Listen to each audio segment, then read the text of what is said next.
Hello बच्चों, आइए हम प्रश्न देखते हैं। प्रश्न है हमारा कि निम्न में से कौन सा कथन गलत है। तो पहला विकल्प है हाइड्रा में निडोसिल्स सुरक्षा के लिए होते हैं।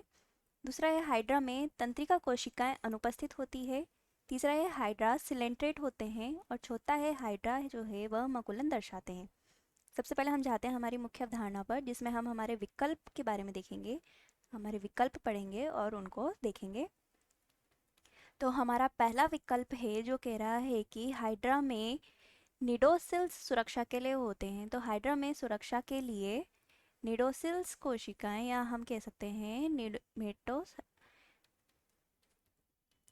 निडोसिल्स उपस्थित होते हैं। यह कथन सत्य है। दूसरा कथन है हमारा हाइड्रा में तंत्रिका कोशिकाएं अनुपस्थित होती है। तो हाइड्रा में क्या होता है, हाइड्रा एक जीव है जिसे हम सिलेंट्रेटा संघ में रखते हैं। इसमें प्रारंभिक प्रकार का, या हम कह सकते हैं कि आद्य प्रकार का तंत्रिका तंत्र उपस्थित होता है, जिसमें तंत्रिका कोशिकाएं पाई जाती हैं, यानी कि तंत्रिका कोशिकाएं इसमें उपस्थित होती है।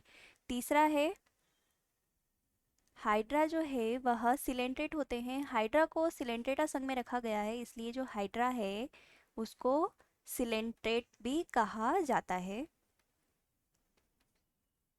और चौथा है हाइड्रा मुकुलन दर्शाते हैं। हाइड्रा में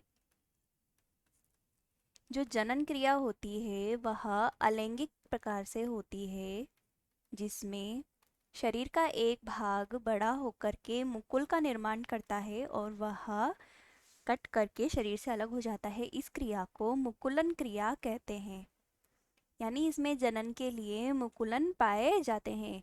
अब हम हमारे कथन देखते हैं। पहला कथन है कि इसमें निडोसिल्स सुरक्षा के लिए होते हैं। यह कथन सही है, पर हमें गलत कथन बताना है तो यह विकल्प गलत हो जाता है। हाइड्रा में तंत्रिका कोशिकाएं अनुपस्थित होती है, लेकिन यह कथन हमारा गलत है, क्योंकि हाइड्रा में जो तंत्रिका कोशिकाएं हैं वह उपस्थित होती है, इसलिए यह विकल्प गलत बताना है, इसलिए यह विकल्प सही है। हाइड्रा सिलेंट्रेट होते हैं, कथन बिल्कुल सही है, लेकिन गलत बताने के लिए यह गलत है। और हाइड्रा मुकुलन दर्शाते हैं, तो हाइड्रा में मुकुलन द्वारा जलन पाया जाता है, इसलिए यह विकल्प भी गलत हो जाता है। तो हमारा जो उत्तर है बच्चों वह है विकल्प बी, यानी कि हाइड्रा में तंत्रिका कोशिकाएं जो है वह अनुपस्थित होती है।